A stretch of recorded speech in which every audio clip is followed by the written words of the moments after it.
ایک نقشہ ہے جو کہ سوشل میڈیا پر وائرل کرنے کی کوشش کی جا رہی ہے، اور اس نقشے میں بھارت کا ویسٹ بنگال یعنی پشچم بنگال اور جو 7 سسٹرز ہیں نارتھ ایسٹ کی، جو پوروتر کے راجیہ 7 بہنیں جنہیں کہا جاتا ہے، انہیں بنگلہ دیش کے میپ میں دکھایا گیا ہے۔ کہیں تو بھارت کو توڑنے والی یہ سازش ہے۔ یہ بنگال کے ساتھ انڈیا کا جو بارڈر لگتا ہے، یہ انڈیا کی ایک سافٹ ویلی سے کہا جاتا ہے۔ اب یہاں پر کچھ علیحدگی پسند تحریکیں بھی اور تنظیمیں بھی ایکٹیو رہتی ہیں۔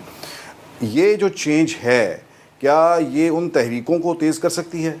نہیں، یہ سب سے بڑا دھکا جو انڈیا کو لگ گیا اور فیکٹرز کے علاوہ، ایک تو یہ کہ انڈین اوشن میں وہ اپنے کو بڑی طاقت سمجھتے تھے، آہستہ آہستہ چائنا انہیں ریپلیس کر رہا ہے۔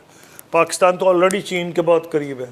بنگلہ دیش آہستہ آہستہ جا رہا ہے، اکنامک ڈیولپمنٹ کافی ہوئی، اور یہ شاید مزید اس کو آگے لے کے جائیں گے نئی گورنمنٹ جو ہے، یعنی ہندوستان سے مخالفت میں، if for no other reason anti India sentiment بہت زیادہ ہے وہاں۔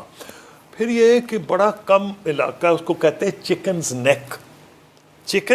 نیک، وہ بڑے کچھ میل کا علاقہ ہے کہ اگر وہ کاٹ دیا جائے تو ہندوستان الگ کے 2 ٹکڑے ہو جائیں گے۔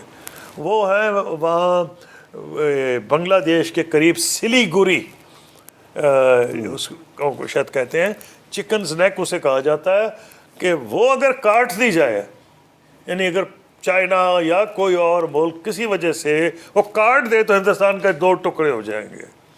وہ جو نارتھ ایسٹرن اسٹیٹس ہیں، جب لاسٹ ٹائم چائنا انڈیا کی جو کانفلکٹ ہوئی تھی، وہ ایک ہوئی ہے نا 2020 میں، وہ ہوئی ہے گلوان پہ، 2020 میں دوکلام پہ ہوئی تھی۔ دوکلام میں جب ہوئی تھی، وہ چکنز نیک کے قریب چائنیز آرمی جا رہی تھی، جب انڈینز نے شور مچایا یہ وہ۔ اب ان کی حسینہ واجد سے ایگریمنٹ ہوا تھا کہ حسینہ واجد ان کو ٹرین لنک دے گی، یعنی انڈیا کو جوڑ دے گی، اور ٹرین لنکس تو اب بند ہو جائیں گی۔ آگے کیا ہوگا مجھے نہیں پتا۔ تو انڈیا کو تو ڈیفینیٹلی اس کا بہت بڑا ایک پرابلم ہے، کیونکہ وہ جو ریاستیں ہیں وہ یا کرسچنز ہیں یا اور قسم کے ان کا مذاہب ہیں، ہندو کچھ ہیں وہاں تو، لیکن شروع دن سے 47 سے ناگا سے تو کئی سال ریبیلین کی ہے، میزوز نے ریبیلین کی ہے، آج کل بڑا مشکل ہوئی ہے وہاں کرسچنز اور ہندوز کی۔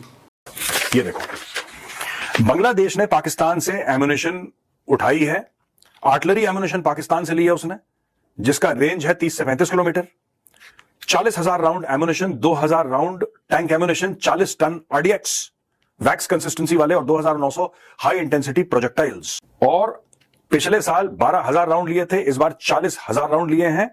3 مہینے کے اندر یہ سارا کا سارا آرڈر کمپلیٹ کرنا ہے۔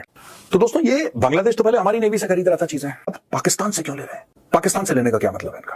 یہ بھارت کو میسج دیا جا رہا ہے۔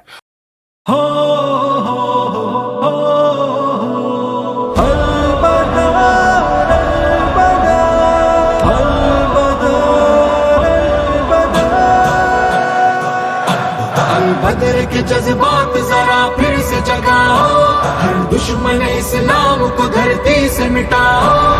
بدر کے جذبات ذرا پھر سے جگاؤ، ہر دشمن اسلام کو دھرتی سے مٹاؤ۔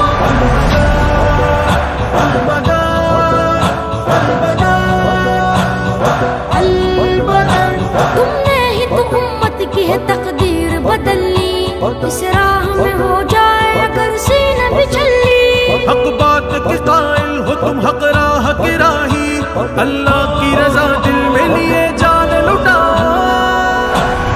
بدر کے جذبات ذرا پھر سے جگاؤ، ہر دشمن اسلام کو دھرتی سے مٹاؤ۔ بدر کے جذبات ذرا پھر سے جگاؤ، ہر دشمن اسلام کو دھرتی سے مٹاؤ۔